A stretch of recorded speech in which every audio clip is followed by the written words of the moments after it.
Karveer उपविभागामध्ये Gokul Shirgaon police स्टेशनच्या हद्दीमध्ये दिनांक 31/1/2025 ते दिनांक 1/2/2025 या दरम्यानच्या कालावधीमध्ये महावीर भाऊ साखळे राहणार पसरीच्या नगर यांच्या घरातून एक रिव्हॉल्वर आणि 37 जिवंत राऊंड चोरीला गेल्याची बातमी आम्हाला मिळाली।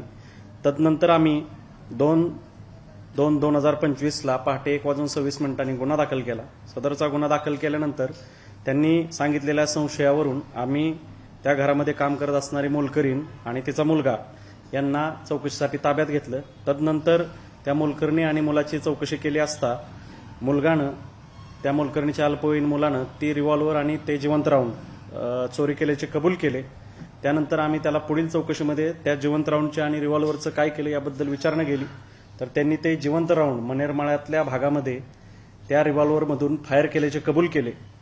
त्यानंतर रात्री आम्ही मनेरमाळा भागामध्ये सर्च ऑपरेशन राबवले असता आम्हाला त्या मनेरमाळ्यातल्या भागामध्ये रस्त्यावर आणि आंब्याच्या झाडाखाली साधारणतः 20 जिवंत राऊंड आणि 20 रिकाम्या पोंगळ्या आणि 2 जिवंत राऊंड असे एकूण 22 राऊंड आम्हाला मिळालेले आहेत।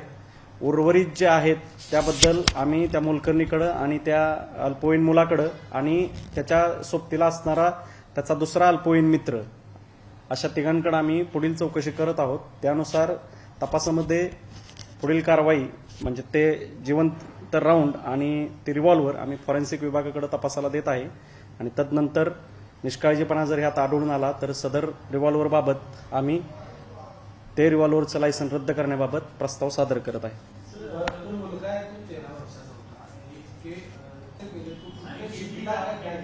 आम्ही त्या मुलाला आणि त्याचा मित्र दोघेही अल्पवयीन आहेत, त्या दोघांनाही याबद्दल आम्ही विचारलं की सदरचे रिव्हॉल्वरमध्ये राऊंड लोड करायचे आणि फायर करायचं हे त्यांनी कुठून माहिती घेतली, तर त्यांनी सांगितलं की आम्ही सदरची रिव्हॉल्वरमध्ये राऊंड भरणे आणि फायर करणं हे पिक्चरमध्ये किंवा मूव्हीजमध्ये पाहून आम्ही ते एक्सपेरिमेंट केला, परंतु सदर रिव्हॉल्वर आणि राऊंड हे त्यांना खेळण्यातलं वाटत होतं।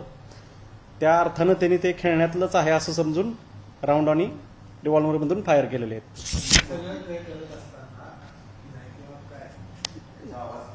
नागरिकांकडूनही आम्ही माहिती घेतली। नागरिकांनाही ते दिवाळीसाठी आणलेले रिव्हॉल्वर किंवा दिवाळीसाठी आणलेली बंदूक आणि त्यातून निघणारा आवाज हा देखील त्याप्रमाणेच ऐकू आल्यामुळे त्यांनी काही विचारणा केली नाही त्या मुलांकडे। लहान मुलं असल्यामुळे त्यांनी पुढची विचारणा त्यांच्याकडे काही केलेली नाही।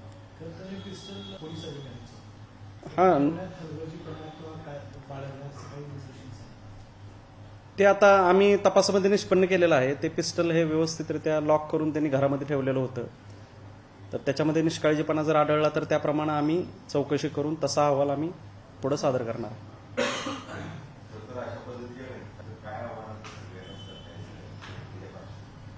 त्या बाबतीत आम्ही आता मागचे जे 2 इलेक्शन झाले त्याच्यामध्ये आम्ही जे लायसन्स धारक होते त्यांच्याकडून आम्ही लायसन्स जमा करून घेतलेले होते।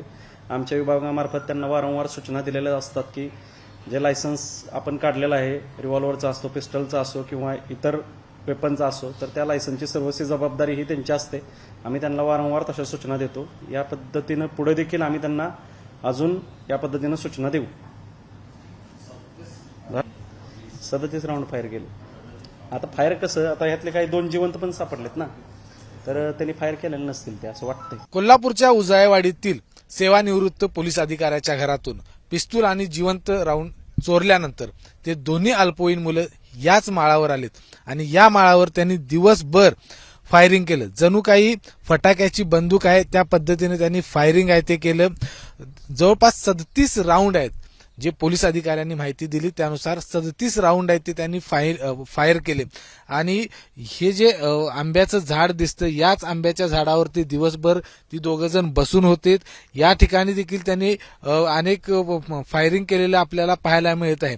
म्हणजे पोलिसांनी आतापर्यंत केवळ 20 पुंगळ्या आहेत त्यांना जप्त करण्यात आलेल्या आहेत। मात्र आणखी पुंगळ्या की जिवंत राऊंड या ठिकाणी मिळतात याचा शोध देखील पोलीस घेत आहेत.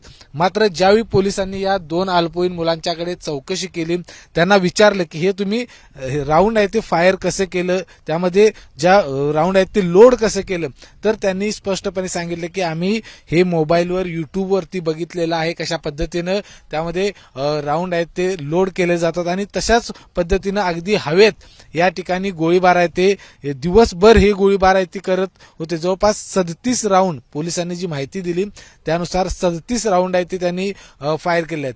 या संपूर्ण हा जो माळ आहे हा निर्मनुष्य या ठिकाणी वस्ती आहे, कुठेही या ठिकाणी कोण येत नाही, कारण हा माळावरती कोणाचा येण्याचा किंवा जास्त रहदारी आहे ती या ठिकाणी पाहायला मिळत नाही आणि म्हणूनच दोघं जण दिवसभर या ठिकाणी आले, या झाडावर आहेत ते बसून होते.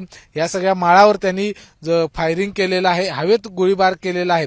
आता या दोघा पोलिसांच्या या 2 अल्पवयीन मुलांच्याकडून आणखी काही माहिती हे पोलीस आहेत ते घेत आहेत, कारण बाकीच्या ज्या पुंगळ्या आहेत त्या अद्यापही पोलिसांना मिळून आलेल्या नाहीत.